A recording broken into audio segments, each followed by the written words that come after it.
¿Listos? Ok. Segunda de Juan. El anciano a la señora elegida y a sus hijos, a quienes yo amo en la verdad, y no solo yo, sino también todos los que han conocido la verdad, a causa de la verdad que permanece en nosotros y estará para siempre con nosotros. Sea con vosotros gracia, misericordia y paz de Dios Padre y del Señor Jesucristo, Hijo del Padre, en verdad y en amor. Mucho me regocijé porque he hallado a algunos de tus hijos andando en la verdad, conforme al mandamiento que recibimos del Padre. Y ahora te ruego, Señora, no como escribiéndote un nuevo mandamiento, sino el que hemos tenido desde el principio, que nos amemos unos a otros. Y este es el amor, que andemos según sus mandamientos. Este es el mandamiento, que andéis en amor, como vosotros habéis oído desde el principio. Porque muchos engañadores han salido por el mundo, que no confiesan que Jesucristo ha venido en carne. Quien esto hace es el engañador y el anticristo. Mirad por vosotros mismos, para que no perdáis el fruto de vuestro trabajo, sino que recibáis galardón completo. Cualquiera que se extravía y no persevere en la doctrina de Cristo, no tiene a Dios. El que persevere en la doctrina de Cristo, ese sí tiene al Hijo, sí tiene al Padre y al Hijo. Si alguno viene a vosotros y no trae esta doctrina, no lo recibáis en casa, ni le digáis bienvenido, porque al que le dice bienvenido, participe en sus malas obras. Tengo muchas cosas que escribiros, pero no he querido hacerlo por medio de papel y tinta, pues espero ir a vosotros y hablar cara a cara, para que vuestro gozo sea cumplido. Los hijos de tu hermana, la elegida, te saludan. Amén. Oramos.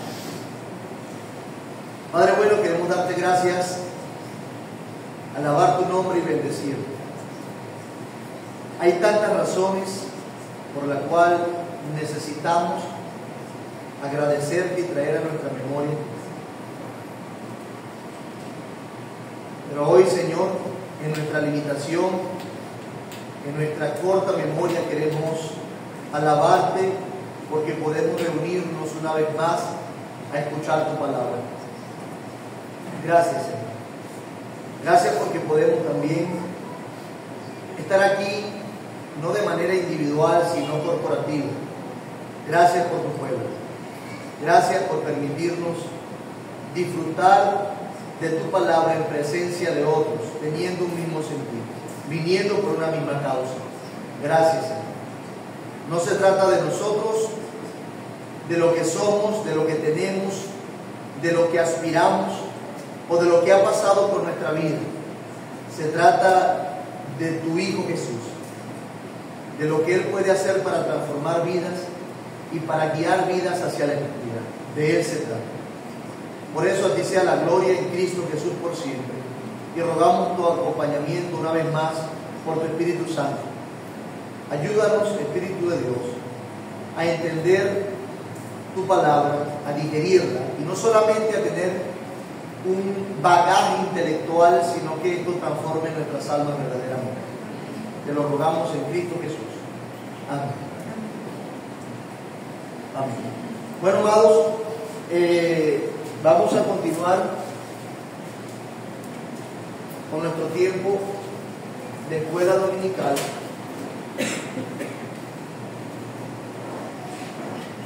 Exactamente tomando o haciendo un repaso de lo que ya hemos visto.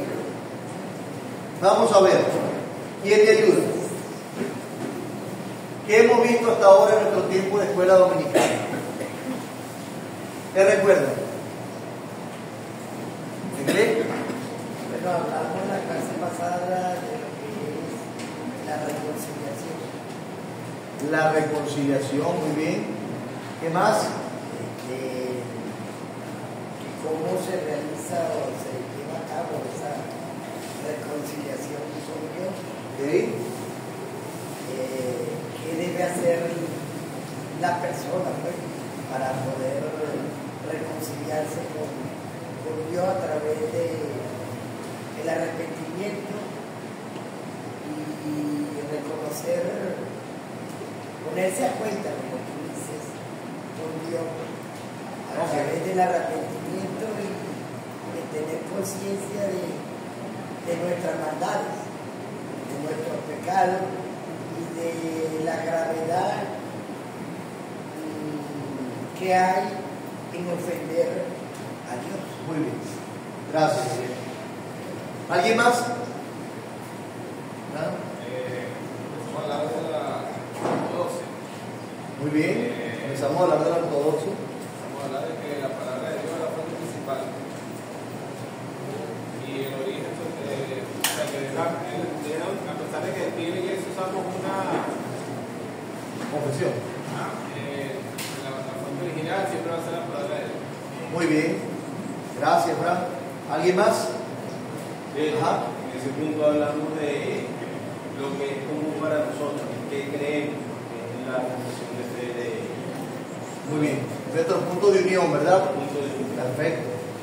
¿Qué más? ¿Qué más? Mi esposo. ¿Ah? También hablamos de los distintivos doctrinales Muy bien. y hablamos que la confesión daban orden a la iglesia y daban cuidado a la iglesia. Perfecto.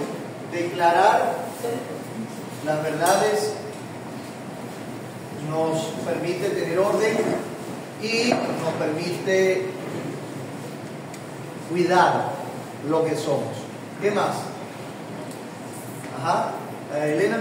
También hacía referencia que era importante nosotros como congregación saber en qué creemos, porque va a haber personas que nos van a preguntar, y eso también nos lleva a nosotros a todos un solo sentido, que todos conocemos cuál es la guía que tenemos espiritualmente acá. El hecho de que estemos estudiando la confesión de fe no significaba que era superior a la palabra, pero sí nos llevaba en cuanto a nuestras creencias, las cuales estaban basadas también en la palabra de Dios. Muy bien, nos ayuda a capacitar a otros y comunicar los distintivos de nuestra fe. ¿Por qué somos esto y por qué no somos aquello? ¿Cierto? Porque creemos en Cristo y no en otro. Muy bien, ¿quién más? ¿Alguien más levantó la mano y no, ya dame chance para decirle a otro? Tenlo ahí por si tú vas a hacer mi carta bajo la mano. ¿Qué más? Ajá, Rosa. También vimos que la Biblia es un manual para seguir a Cristo y para estar más cerca de Él. Muy bien, ok, hablamos de la Biblia como guía para seguir a Cristo. ¿Qué más?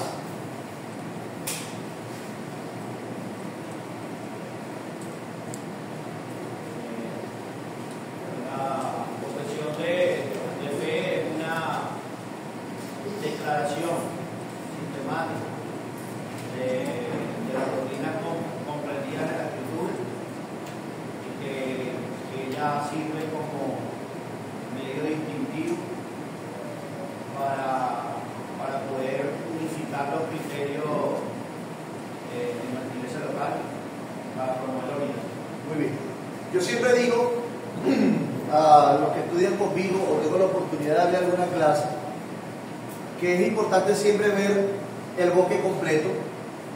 Ciertamente cada árbol tiene su particularidad y nos da una información importante del bosque y del árbol mismo, usando una ilustración, pero también es de suma importancia verlo de manera amplia.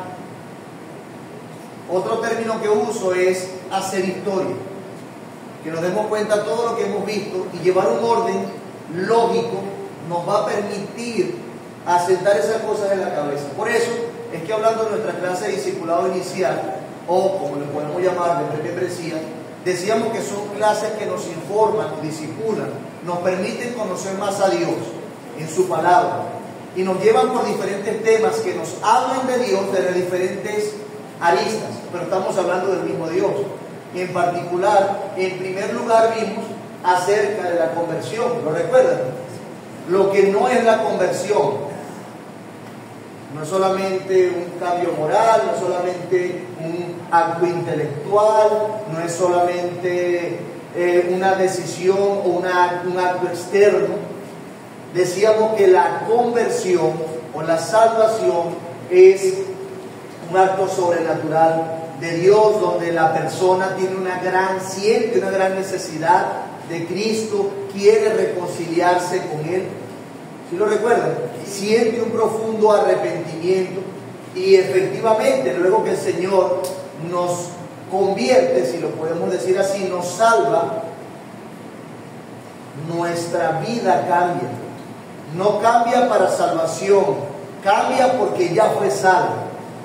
Entonces, viendo ese orden y asentando en su mente lo que significa de esa manera básica la conversión, luego empezamos a ver nuestros distintivos como iglesia local. Hablábamos de esos distintivos ortodoxos, que vamos a explicar un poco más lo que significan nuestros distintivos ortodoxos hoy. Pero en primer lugar decíamos que somos una iglesia confesional. Y cuando hablamos de ser confesionales, no simplemente estamos hablando de una estructuración académica o temática que nos permite hacer un currículo de aprendizaje en la escuela dominical para que todos los que vengan llegando sean instruidos. Ciertamente tiene que ver con eso, pero en esencia, cuando hablamos de lo que creemos, de nuestra confesionalidad, lo que estamos haciendo es responder a la verdad de que Cristo nos dijo que debíamos permanecer en la verdad. Y Dios ha guiado a los hombres en la historia para que aprendan a permanecer en la verdad y que ese pensamiento, que esa verdad esté siempre fresca. Y eso es lo que hace mantener un orden lógico, sistemático, un resumen de lo que creemos. Nos permite tener fresca, adecuada, nos permite estar unidos. Nos permite estar cerca de Dios y estar nutriéndonos de la verdad de Dios continuamente. Así que la confesionalidad no es solamente una respuesta dogmática o a un currículo que necesitamos tener como iglesia o agarrar todas las verdades históricas y ponerlas en orden. La confesionalidad es una respuesta al mandato de Dios de que necesitamos mantenernos en la verdad, unidos y distinguirnos del error. Eso es la confesionalidad. Por eso, no quiero que lo veamos, el hecho de que seamos confesionales o que tengamos un documento que resume lo que creemos como una doctrina de hombre y ya, que es lo que frecuentemente se llama. Es la necesidad de obedecer a Cristo para mantenernos en la verdad. Y todo aquello que aporte de una manera sabia, saludable, a que nosotros mantengamos esa unidad y nos distingamos del error y que nuestros corazones estén entregados a Cristo, entonces vamos a aprovechar esos medios, esas oportunidades, esas estrategias para poder mantenernos en la fe. Una de las cosas que advierte Judas, una advertencia fuertísima, es que nos guardemos de la apostasía o de los apóstatas. Los apóstatas son aquellos que han dejado las bases, los fundamentos de la fe y se han ido a creer cualquier cosa extraña, inclusive usando la Biblia. De allí que la confesión responda a su autoridad final, que es la Biblia, y nos ayude a sistematizar y ordenar lo que creemos. Por eso somos confesionales, por eso usamos la confesionalidad, y decíamos en su momento que la confesión no es un sustituto de la Biblia. No lo es, lo repito, no es un sustituto de la Biblia. Al contrario, nos lleva a las Escrituras de manera ordenada y puntual en los temas que necesitamos crecer y guardar. Eso a manera de resumen. Dice 1 Corintios 1:10: os ruego pues, hermanos, por el nombre de nuestro Señor Jesucristo, que habléis todos una misma cosa y que no haya entre vosotros divisiones, sino que estéis perfectamente unidos en una misma mente y en un mismo parecer. Por eso usamos una confesión de fe, que en nuestro caso es la Confesión de Fe de Londres de 1689. Y estamos hablando entonces de nuestro distintivo ortodoxo. Ahora, nuestro distintivo ortodoxo no es ortodoxia, ¿verdad? Es ortodoxo. La ortodoxia tiene que ver con arreglar los dientes. La ortodoxia es otra cosa. Podemos definir la ortodoxia de la siguiente manera. Oído. Ortodoxia es lo que está determinado correcto de acuerdo a la opinión religiosa considerada como verdadera. Es la conformidad con el dogma de una religión. Repito, suena complejo, pero no lo es. No se deje amedrentar por las palabras técnicas. Ortodoxia es lo que está determinado correcto, es decir, lo que ya se asentó que era verdad, real, correcto, de acuerdo con la opinión religiosa considerada como verdadera. Es un tipo ortodoxo, se mantiene la doctrina verdadera que siempre se ha creído, podemos decir. Es un tipo ortodoxo. Siempre está bajo los estándares verdaderos que hemos o se ha creído en el tiempo. Y en este caso, la palabra ortodoxia se puede usar en diferentes esferas de la vida o ámbitos de la vida.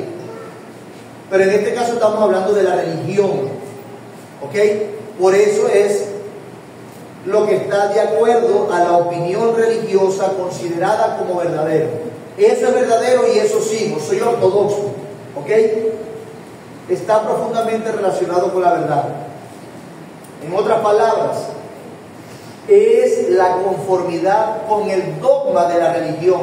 Y aquí viene otra palabra compleja: dogma. Dogma. ¿Qué es dogma? ¿Alguien pudiese decirme qué es dogma? Mientras que la ortodoxia es lo que está determinado correcto de acuerdo a la opinión religiosa considerada como verdadera. ¿Qué es el dogma? Luis. Leyes de hombre. Ok, leyes de hombre. ¿Qué más? Dogma.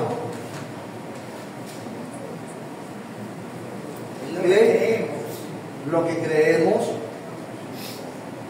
¿Qué más? Piense, dogma.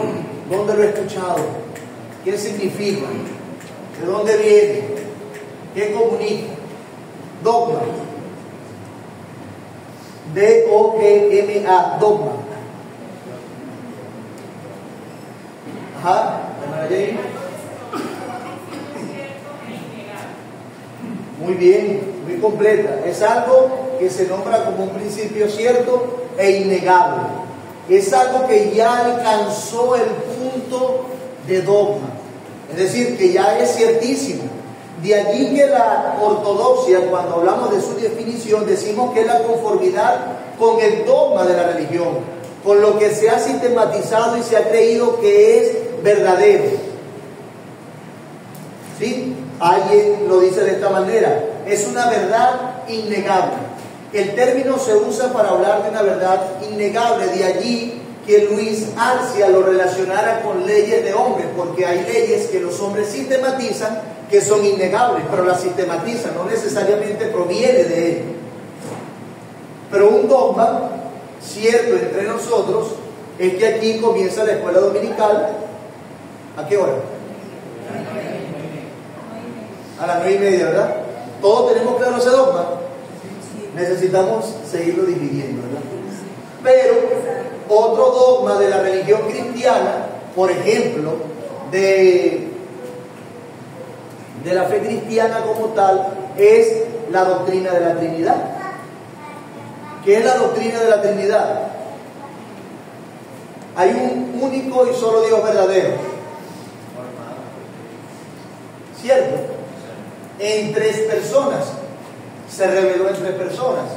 Padre. Exactamente. Ese es un dogma de la religión cristiana. Cualquiera que no crea eso, entonces no está en la verdad, no está en la ortodoxia cristiana, no está en conformidad con lo que se ha creído verdadero con respecto a la religión. De allí que cuando hablamos de nuestros distintivos ortodoxos, estamos hablando de que nuestra iglesia y lo que creemos se apega con lo que ha sido ciertísimo en la historia con respecto a la religión cristiana. Es decir, tenemos un vínculo actual con las iglesias con que nos relacionamos, ciertamente, pero tenemos un vínculo con la iglesia y la historia porque creemos lo mismo. Creemos lo mismo que creyeron los apóstoles que aprendieron de Jesús, lo que aprendieron en la historia y luego en la Reforma Protestante. Estamos vinculados con ello. De hecho, al decir que somos confesionales y que nos apegamos a la Confesión Bautista de Fe de Londres de 1689, estamos diciendo que estamos creyendo lo mismo que creyeron nuestros hermanos en el siglo XVII, inclusive en el siglo XVI. Y además, ellos en su momento sistematizaron esas verdades en sus coyunturas políticas, culturales, religiosas, con el propósito de decir, nosotros creemos lo mismo que creyeron los apóstoles. Es un volver a las Escrituras. Entonces tenemos esos enlaces, esos eslabones históricos y doctrinales que nos permiten estar cerca al dogma de la religión cristiana. De allí que seamos una iglesia ortodoxa. ¿Qué no es una iglesia ortodoxa? Que se apega más a cuestiones contemporáneas y a verdades nuevas, y entre comillas, porque no es que haya una verdad nueva, sino las verdades que se inventan y han salido de la ortodoxia. Han decidido creer que Dios no es un Dios trino, han decidido creer que la salvación es por obras, han decidido creer que Cristo no es suficiente para salvarnos, han decidido creer un pocotón de cosas que no vienen al caso, saliendo de la ortodoxia. ¿Sí se dan cuenta? De allí que nuestro distintivo sea ortodoxo, apegado al dogma, en conformidad al dogma de la religión cristiana histórica. Pudiésemos hablar mucho más de eso, pero como es algo que puede tornarse algo complejo, podemos dejarlo así de manera sencilla por ahora. Nosotros creemos que estamos apegados a aquellas doctrinas o verdades centrales e innegables e invariables de la fe cristiana. Y por lo tanto, y en consecuencia, nos proyectamos en contra de todo error condenatorio o herejía. La herejía es aquello que dice lo contrario a lo que la palabra de Dios dice y que comunica a Dios de una manera que la Biblia no habla, al punto que antes de llevar a las personas a Dios, los llevan al infierno o los llevan a otro Dios que es lo mismo que llevarlos al infierno. Eso es una herejía. Por ejemplo, nosotros decimos que hay algunos que están en error, pero no es que son herejes necesariamente. Una cosa es un error doctrinal y otra cosa es una herejía. Porque hay cosas fundamentales, hay cosas de base que necesitamos abrazar para mantenernos en el dogma, en la ortodoxia cristiana. Por ejemplo, no podemos decir que todos aquellos que bautizan a los hermanos usando el rociamiento de agua, nosotros bautizamos por inmersión, pero no podemos decir que aquellos que bautizan por rociamiento están condenados al infierno por esa práctica. Tampoco podemos decir que todos aquellos que no creen en los 5 puntos del calvinismo están en un error condenatorio y por lo tanto no son creyentes verdaderos. Estas son sin dudas enseñanzas importantes, pero no invalidan necesariamente la salvación de un individuo. Ahora, hay errores que si tú comienzas allí son demasiado peligrosos porque terminan en herejía. Un descuido, son errores que como si te montaras en un tobogán, en descenso. Por eso es que hay que tener tanto cuidado y ser tan celoso de la verdad. Hay muchos que quizás no predican desde sus púlpitos con saco o corbata, y por eso no es un error condenatorio. Yo diría que no es adecuado, pero eso no lo lleva al infierno. Entonces esa es la diferencia entre error y herejía. De hecho, yo creía muchas cosas erradas antes. Muchos de nosotros venimos de lugares donde se enseñaban prácticas que no eran tan bíblicas, sino más bien algunas interpretaciones superficiales de la palabra de Dios que llevaban al error, pero no necesariamente era herético. Nosotros mismos somos un ejemplo de esto. Teníamos luz, éramos salvos, pero no habíamos madurado lo suficiente. Y en la medida que fuimos madurando, que fuimos creciendo, que fuimos conociendo más la palabra de Dios, eso nos fue purificando, fue refinando nuestro pensamiento. Es básicamente como lo que pasa cuando tú estás siendo entrenado en alguna profesión. Puedes decir que eres un ingeniero apenas te gradúas, ¿sí? Tienes tu título, tu terminación de actividades académicas, ya. Pero no es lo mismo un ingeniero recién graduado a un ingeniero que ya haya tenido un bagaje, una experiencia en el campo. No estoy diciendo que estoy de acuerdo con aquellos que quieren un ingeniero de 25 años con 25 años de experiencia. Ese no es el caso, ¿no? Pero lo que sí quiero decir o ilustrar con el hecho de que mientras más conocemos un área, una esfera, nuestro trabajo, más crecemos en ello. Así, mientras más conocemos a Dios, mientras más conocemos a Cristo, mientras más nos exponemos a su palabra, más crecemos y vamos a ir dejando, deslumbrándonos de aquellas cosas que eran erráticas. Ay, yo creía que a Dios no le importaba que yo estuviese mintiendo cada rato, las mentiritas blancas. Después me entero que no. Ay, yo creía en su momento que yo podía regañar a mis padres las veces que sean necesarias porque yo tenía la verdad. Honra a tu padre y a tu madre. Yo entiendo lo que significa honrar a tu padre y a tu madre. Ay, yo entendía que debía estar todos los días metidos en la iglesia porque tenía que adorar y porque ese era el mandamiento, descuidando mi familia, descuidando mi trabajo, estando desempleado, creando necesidades más que procurando suplir las necesidades de otros. Entendí, maduré y entendí que Dios es glorificado en mi trabajo y en que yo tengo una familia ordenada.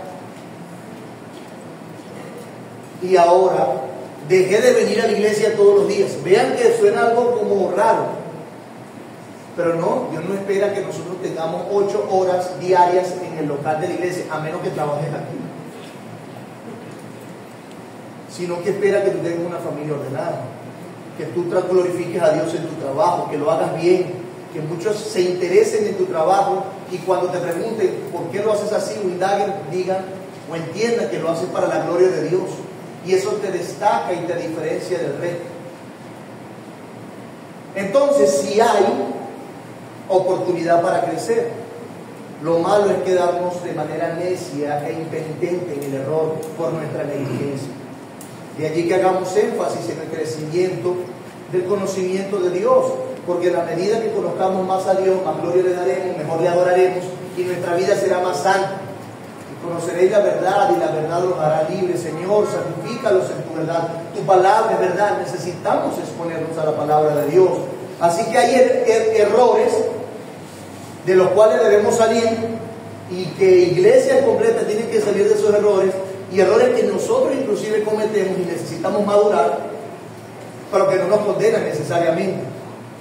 Pero hay errores que son herejías, que los condenan, que no podemos identificar a ese lugar como una iglesia, sino como una sinagoga de Satanás, porque Cristo no es predicado, porque el hombre es lo que es ensalzado, porque no se cree que Dios es un Dios trino, no se cree que Jesús vino en carne, se creen una cantidad de cosas heréticas, pero lo que nos hará libres, lo que nos va a santificar es la verdad, y la verdad es Cristo.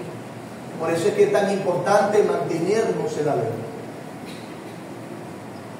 ¿Recuerdan? Vamos a recordar brevemente las palabras que acabamos de leer en Juan. Segunda de Juan 2:9. Cualquiera que se extravía y no persevere en la doctrina de Cristo, no tiene a Dios. Tan sencillo como eso lo dice la palabra de Dios. El que persevere en la doctrina de Cristo Ese sí tiene al Padre y tiene al Hijo. ¿Sí lo ven? Claro como el agua. Entonces, debemos decir que hay errores que sí ponen en tela de juicio la conversión de las personas. Y debemos tener cuidado, debemos examinarnos, debemos conocer a Dios. Por otra parte, podemos decir, en resumen, que la ortodoxia es la postura evangélica que rechaza este tipo de doctrinas y de enseñanzas inconsistentes con el verdadero cristianismo. Lo voy a repetir. ¿Están aquí conmigo? ¿Sí, verdad? La ortodoxia entonces es la postura evangélica que rechaza este tipo de doctrinas y enseñanzas inconsistentes con el verdadero cristianismo.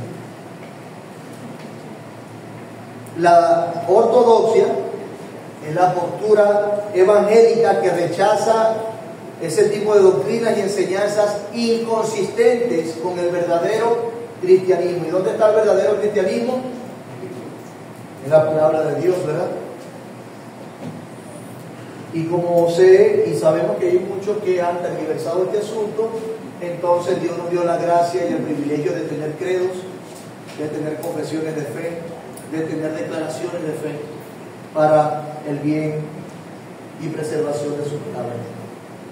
Entonces, la pregunta es, ok, ya me dijiste lo de la ortodoxia, lo del dogma, lo de los errores doctrinales, lo de las herejías, lo cuidadoso que debemos ser, pero ¿cuáles son esas doctrinas fundamentales que nos distinguen y nos llevan a tener ese enlace, esa conexión con la fe verdadera en el tiempo? Pastor, entonces, ¿cuáles son esas doctrinas? ¿Con qué debemos tener cuidado? ¿Qué debemos preservar? ¿Ok? Henry.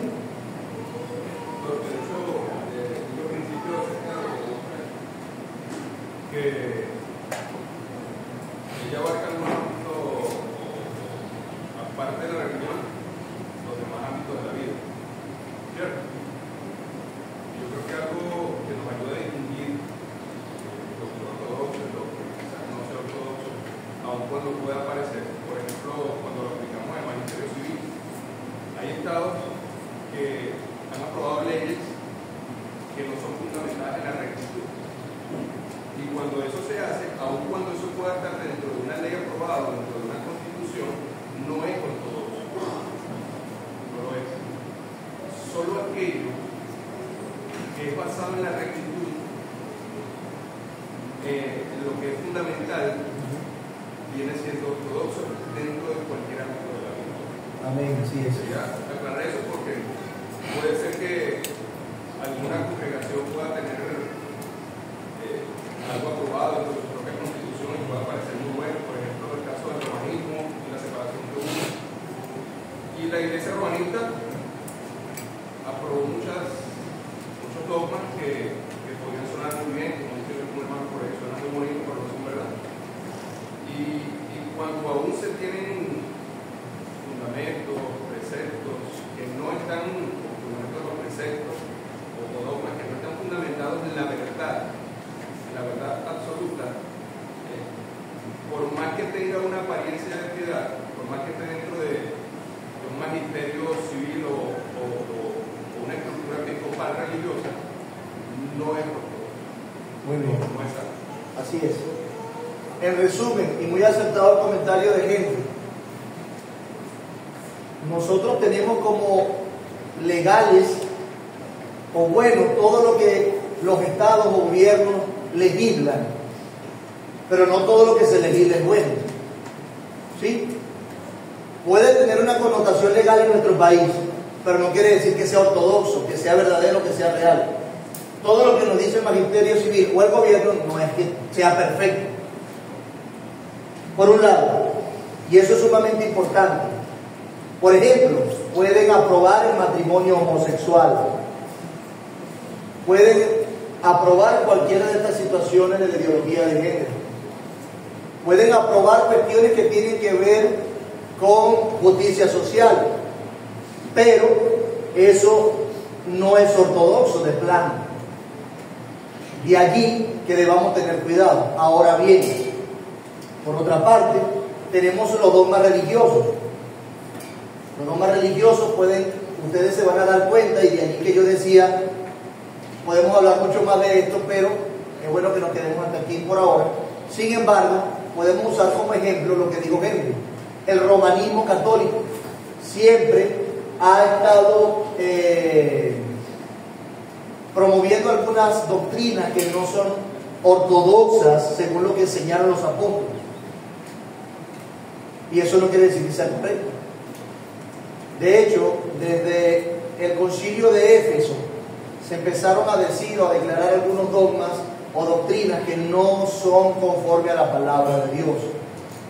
De allí que inclusive nuestras confesiones sean filtradas por la palabra de Dios.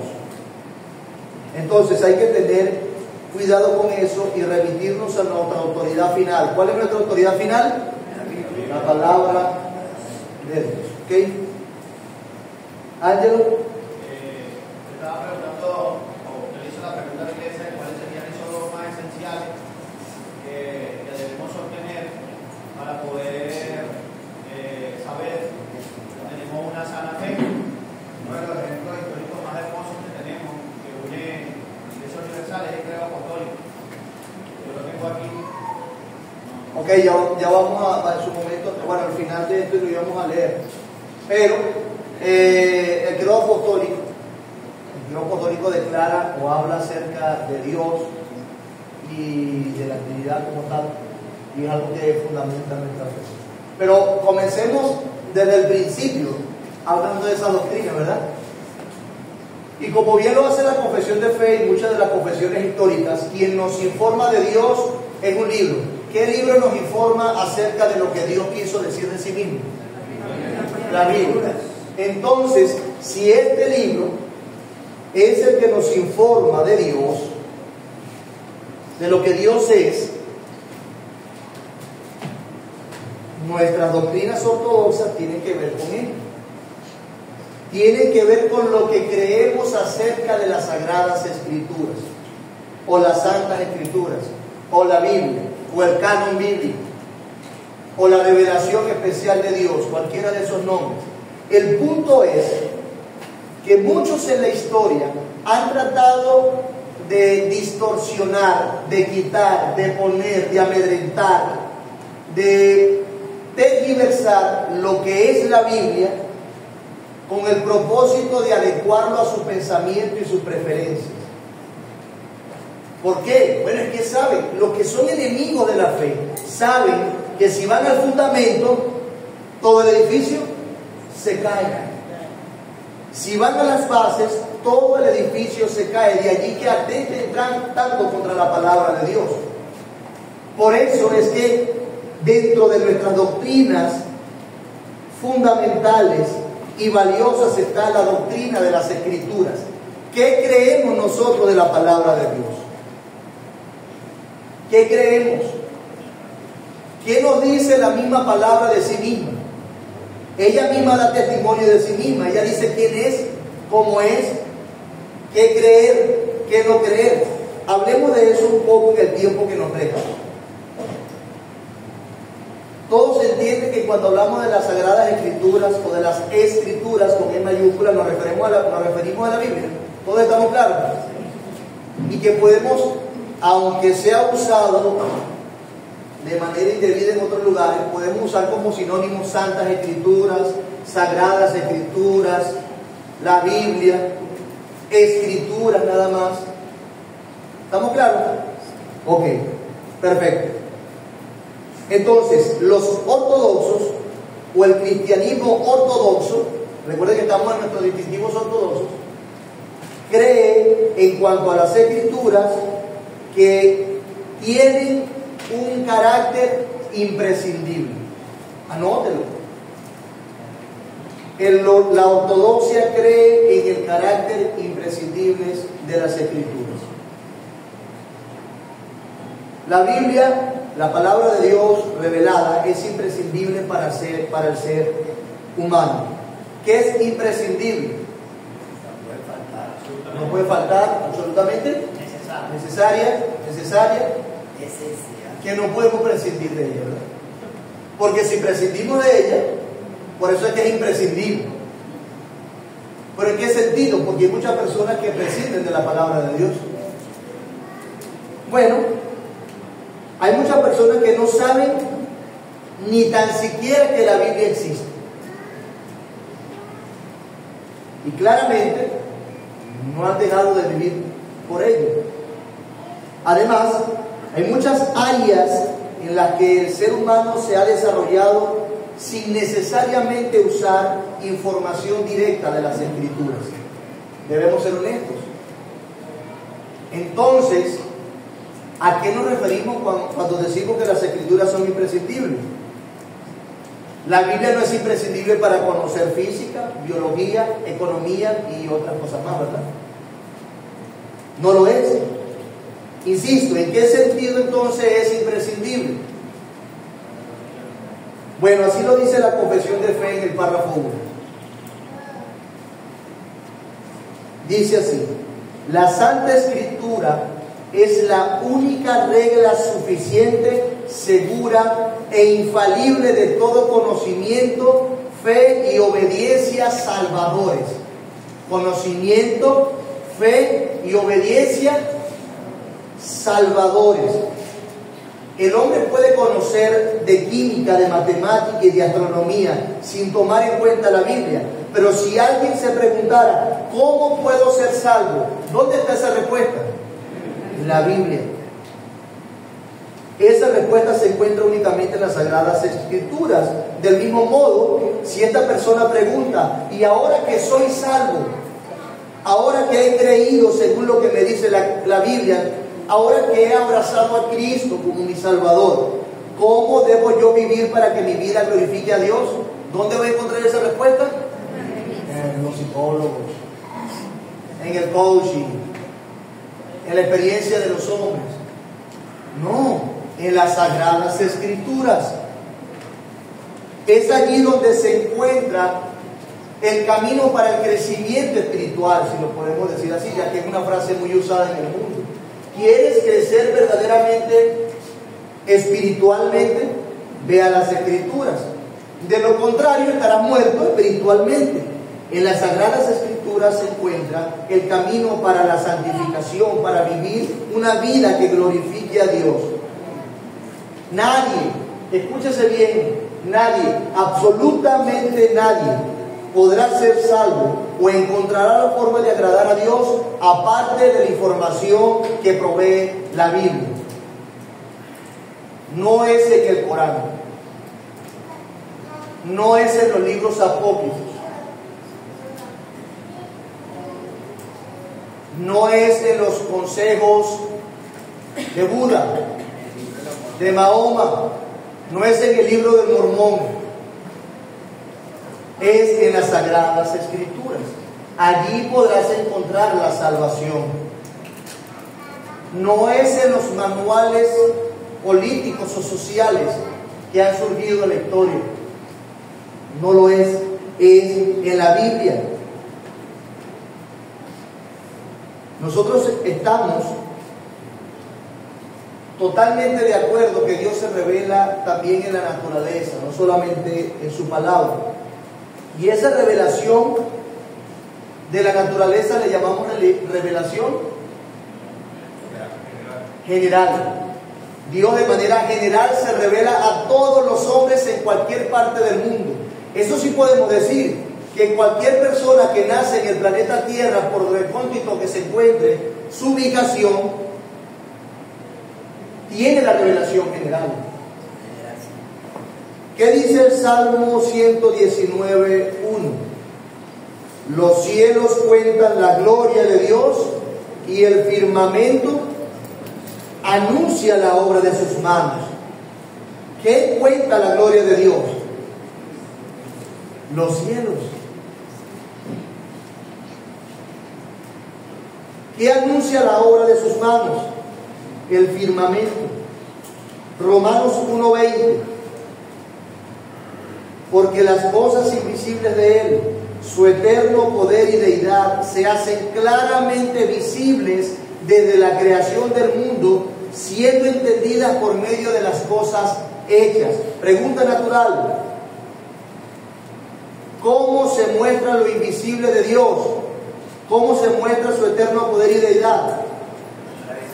Se hace visible desde que el mundo fue creado, desde siempre que hubo creación. ¿Y cómo son entendidas? Por medio de las cosas hechas. Bueno, el Salmo 119:1 me dice que es el cielo y el firmamento. Ay, si nací en una cueva. ¿Qué dije? Perdón, 119. Perdón, 19. Pero gracias, hermano. Gracias. Estamos en vivo. Ok. Salmo 19. Perdone, es verdad. Lo que quiero decir con esto es que quizás alguno diga, bueno, hay 1 o 2 o 3 o 100 que nacieron bajo la tierra y nunca vieron el cielo y el firmamento.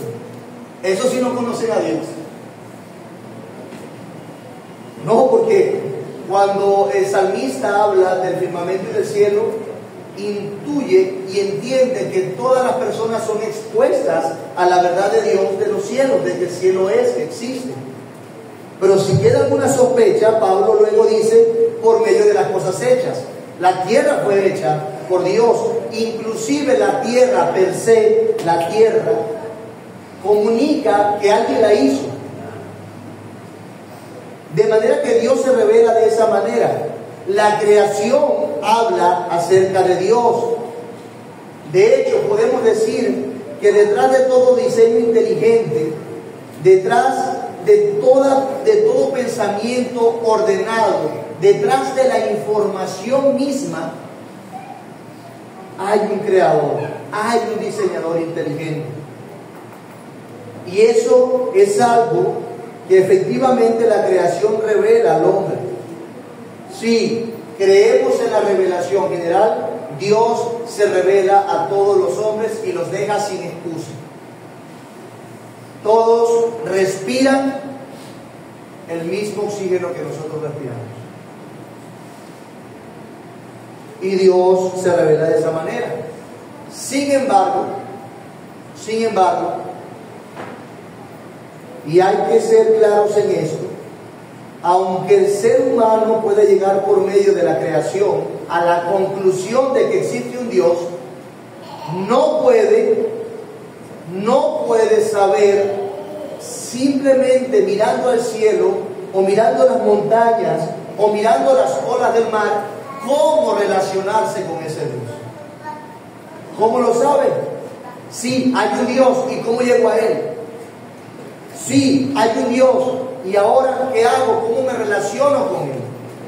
Sé que una piedra puede matarme. Sé que el agua puede matarme. Sé que una caída muy alta puede matarme. Sé que la ingerir algunos alimentos o algunas plantas o algunos insectos puede matarme. Sé que alguien estuvo detrás de ese orden perfecto en la naturaleza, pero ¿cómo me relaciono con Él? ¿Cómo escapo de la muerte que puedo tener bajo la misma creación, siendo yo mismo una persona creada? ¿Eso lo dice la naturaleza? De allí que haya un error significativo en las personas que buscan adorar al palo, al árbol, al sol, a la luna, a las estrellas, a los cuerpos celestes, al mismo hombre, a los animales. ¿Sí? Hay algo que nos limita de la creación. ¿Cómo podemos conocer lo necesario para nuestra salvación? ¿Cómo? ¿A través de qué? De allí que Dios se revele de manera clara y contundente por su palabra. De allí que Dios inspirara a hombres en la historia para comunicar su verdad. De allí que Dios hablara al oído de algunos en la historia y en el pasado. De allí que Él apartara a hombres como profetas para recordar su palabra. De allí que Dios se llevara a Moisés al monte Sinaí durante 40 días con el propósito de hablar sus leyes, sus palabras para su pueblo, para que escribieran en 2 tablas los 10 mandamientos. De allí que Dios condescendiera para darnos lo necesario para llegar a Él, porque la revelación general no era suficiente para salvarnos, lo tenemos en su palabra. Es donde encontramos lo necesario para nuestra salvación. Es donde Cristo se revela. Dios informó acerca de Cristo desde el principio. Fue informando poco a poco, dándonos información de eso. El árbol, un animal no nos hablaba simplemente de Cristo, hasta que Dios nos dijo que animales iban a representar o tipificar a Cristo, que iban a ser una sombra de lo que era Cristo, como un cordero, como un león. Pero si no, no hubiésemos sabido. Fue que Dios nos lo dijo en su palabra, y eso muestra la condescendencia divina. Como bien dice la confesión, la Santa Escritura es la única regla suficiente, segura e infalible de todo conocimiento, fe y obediencia salvadores. En ese sentido creemos en el carácter imprescindible de las Escrituras. No puedes dejar de leer la Biblia, porque si no, no creces, si no, no eres salvo. No soy salvo. ¿Y cómo puedes ser salvo? Exponiéndote a la Biblia, a la predicación de la palabra. No puedes prescindir de ello, porque es un suicidio espiritual. Alejarte de Dios y su palabra es un suicidio. Entonces, ¿para qué es imprescindible las Escrituras? No es retórica, es una pregunta que le estoy haciendo. ¿Para qué es imprescindible las Sagradas Escrituras? Para la salvación. ¿Para qué más? Para relacionarnos, para saber cómo le agradamos a Él. Para tener una comunión con Dios. Muy bien. Yo quiero agradar a Dios con lo que está en mi corazón, pero nunca he leído la Biblia. De hecho, técnicamente tu corazón es una obra de creación de Dios. Y por lo tanto, tu corazón no es suficiente para darte la información de Dios que necesitas para relacionarte adecuadamente con Él. Tu corazón, tu cuerpo forma parte de la revelación general. De allí que los científicos se admiren de todo lo que significa el orden, la consistencia en los diferentes sistemas de nuestro cuerpo, hablando biológicamente, de la belleza y de la información que da la de Él, y nos comunica de Dios, pero no es suficiente. ¿Qué sí es suficiente para enseñarnos cómo relacionarnos con Dios? Por eso que cuando usted predique el Evangelio y le diga a la gente, no es porque yo lo de mi corazón y como yo creo que está bien, está en un error. Su corazón no es suficiente, necesita la palabra misma de Dios para relacionarse con Él. ¿Sí ven la idea? Y en ese sentido que entendemos que es imprescindible. De allí que los gedeones reproduzcan muchos Nuevos Testamentos y lo hagan llegar a las personas. Que las iglesias y el pueblo cristiano en la historia hayan muerto por traducir las Escrituras. Que en la historia el pueblo cristiano, el pueblo de Dios, haya inclusive traficado Biblias para que la Biblia llegue a todo tipo de personas, a pesar de los riesgos que se asumen. ¿Por qué? Por el carácter imprescindible de la Biblia para la salvación de las personas. Levantó la mano Luis y después él.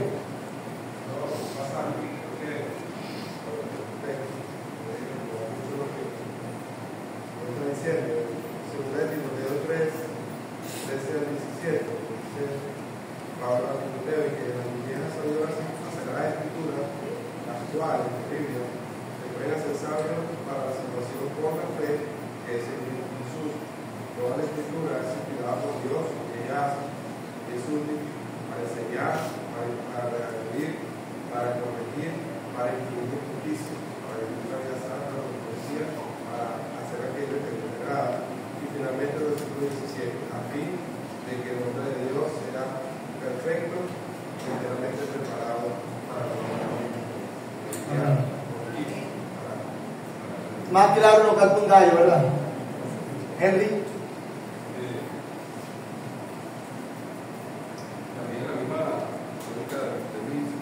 Juan, en el capítulo 5, versículo 39, dice: escudriñad las escrituras porque a vosotros os parece que en ellas tenéis la vida eterna, y ellas, hablando de Cristo, ellas son las que dan testimonio de Dios. Básicamente creo que es una confirmación también de lo que dijo en la segunda carta a Juan. Muy bien. Acerca de Cristo, por una parte. Y dos, los teólogos dicen acerca de la creación que ella es suficiente por una parte, pero no es suficiente por otra. Es decir, ella es insuficiente para salvar, pero no es un testigo suficiente para condenar al hombre. Se nos teólogos con respecto a la creación. Uno no puede, como tú bien dices, acercar a Cristo completamente, pero sí tiene la fuerza de parte de Dios como testigo para condenarnos a nosotros. Claro. Y es lo que confirma también Romanos 1. Y termino diciendo algo que decía Luis Pasteur con respecto a la ciencia. Él decía: poca ciencia nos aleja de Dios, poca ciencia nos aleja de Dios, pero mucha ciencia nos acerca de Dios. Muy bien. Es algo que podemos aplicar también con respecto a la gente. Claro. En ese aspecto, ciertamente, el pecado que está en el corazón del hombre, sea quien sea el hombre, sea donde esté, sea el dialecto que maneje o el idioma, los aleja de Dios. Y las expectativas bíblicas, desde el punto de vista de lo revelado, hablando de manera horizontal, es que el hombre, al ver toda la armonía, entiende que hay un Dios y que le busca. Ahora, el hombre no ha querido buscar a Dios sabiendo que existe un Dios. Si leemos el pasaje de Romanos 1 completo, dice que los hombres se desviaron, se hicieron necios creyendo que son sabios. Y lo uno con el pensamiento de Henry. Usando la ciencia como único camino a la verdad, se han dado cuenta que no lo saben todo, pero también se han despegado de la verdad de Dios, porque han buscado el conocimiento absoluto en un medio y no en la verdad misma. De allí que cuando la gente es consistente con su pensamiento, como es un gran porcentaje de los científicos actualmente, dicho sea de paso, es mentira que todos los científicos son ateos. Estamos hablando de una cantidad prominente de científicos teístas, no necesariamente cristianos, pero sí teístas, que a través de sus estudios han entendido que hay algo que los sobrepasa, y así como no puede haber información sin una inteligencia detrás, ellos han visto que la naturaleza a través de la historia nos da mucha información, y si hay una información, entonces tiene la razón inteligente detrás de eso. Por lo tanto, de allí que Pasteur decía: mucha ciencia te acerca a Dios, poca te aleja, porque viene con verdades preconcebidas. Por eso es que la Biblia nos da información, pero ella fue dada principalmente para enseñarnos el camino al cielo, para mostrarnos a Cristo, para darnos la salvación. Y antes de que eso sea injusto, porque la revelación general nos condena pero no nos salva, más bien Dios, sabiendo eso, por nuestro pecado, ¿qué hizo? Condescendió. De allí que Dios nos amara, sabiendo que nosotros lo que hicimos con la revelación general fue irnos en contra y negarle. Nos dio a Cristo en su palabra, en su palabra. Por eso es tan imprescindible y tiene ese carácter. De allí que reflexionemos. La palabra de Dios dice que el principio era el verbo era con Dios y el verbo era Dios. Jesús es el verbo, el logos de Dios. Siendo Jesús el verbo, otras traducciones inclusive lo traducen como palabra. Jesús es la encarnación de la revelación de Dios en miles de años de historia. En Él se resume la ley, Él es el cumplimiento y Él es la expresión clara de la verdad de Dios. El que ha visto a Cristo ha visto al Padre. El que conoce a Cristo conoce al Padre. Por eso el vínculo tan cercano. Prescindir de la Biblia es prescindir de Cristo. Y eso quiero que quede claro, porque hay muchos que quieren prescindir de la Biblia y decir que aman a Cristo. No, Jesús mismo dijo de sí que Él era la verdad, el camino, la vida.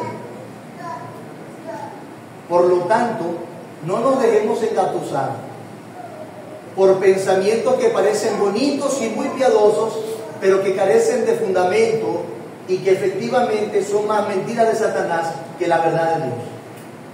Conocemos a Cristo en su palabra, por eso la necesitamos, y por eso Dios en la historia orquestó tantos eventos extraordinarios para que ahora nosotros podamos tener las Sagradas Escrituras en nuestras manos y en español y con diferentes traducciones. ¿Qué le parece? Y aquello que ha servido para comunicar la gloria de Dios en el tiempo fue pisoteado y dejado al lado. De allí que las Escrituras sean necesarias e importantes, como pasa ahorita. Estamos, así como estamos saturados de revelación general, estamos saturados de información acerca de la Biblia, pero parece que mientras más cerca, más lejos. Por eso, cultiva tu vida, tu tiempo, tus pensamientos, tu trabajo, lo que eres en función de la palabra de Dios, porque puede estar muy cerca, pero muy lejos de tu corazón. Y si necesitas un evento histórico, recuerda a los fariseos. Están allí como un precedente para que nosotros evitemos sus decisiones y sus comportamientos. Por otra parte, bien, y termino como comencé, el apóstol Juan era muy celoso por la verdad. De allí que dijera que aquel que no guarda la doctrina no tiene a Cristo. Aquel que dijera que Cristo no vino en carne no lo tiene. Es un anticristo. Y así lo llaman, sin vacilaciones. Luego dice que es tan importante la doctrina que si alguien trae una doctrina diferente, lo intenta promover y tú tienes una relación tan cercana con esa persona al punto de que esa persona dice que está bien lo que cree, sabiendo tú que no está creyendo lo correcto, ni siquiera lo recibas en tu casa. Eso es lo que dice Juan. El celo por las Escrituras y por la verdad de Dios no viene meramente de hombres en la iglesia. El celo por la confesionalidad no viene simplemente por la expresión de hombres celosos que son muy piadosos. El celo por las Sagradas Escrituras y por la verdad de Dios viene del Espíritu Santo de Dios que inspiró a esos hombres. En otras palabras, viene de Dios, hermanos. No se lo atribuye a ningún hombre. Si nosotros podemos tener celo ahorita por la palabra de Dios y tratar dentro de nuestras posibilidades, ser más cuidadosos, más refinados en nuestro pensamiento, no es porque seamos mejores hermeneutas y ya. Es por causa de que Dios en su Espíritu nos ha dado ese celo. La gloria es de Él. Y la luz, la iluminación para entender su palabra, ¿saben de quién viene? De Él también. Así como la luz para la salvación de nuestras almas. Te pregunto, ¿buscas a Dios en su palabra? Te pregunto, ¿estás exponiéndote a Cristo en su palabra? ¿Lo conoces más? ¿Lo valoras? ¿Te expones a tiempos de enseñanza bíblica? ¿Lo desprecias? ¿Qué piensas acerca de esos tiempos? ¿Vale la pena exponernos a la palabra de Dios? ¿Vale la pena escucharla? ¿Vale la pena inclusive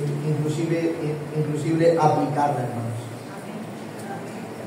No prescindamos de ella, sino que ella sea el centro de nuestra adoración, aquí y por siempre, porque todo pasará, menos su palabra. ¿Alguna pregunta?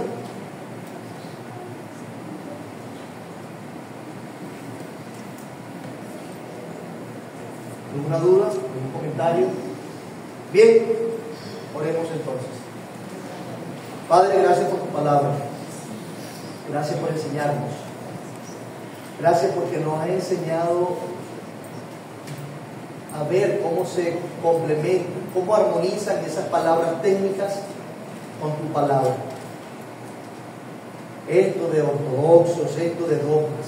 Ya entendemos por qué en la historia tantos hombres han tenido tanto celo al punto de usar palabras que precisamente no están en tu palabra, pero que son importantes para que nosotros seamos guardados en la fe, para instruirnos e informarnos.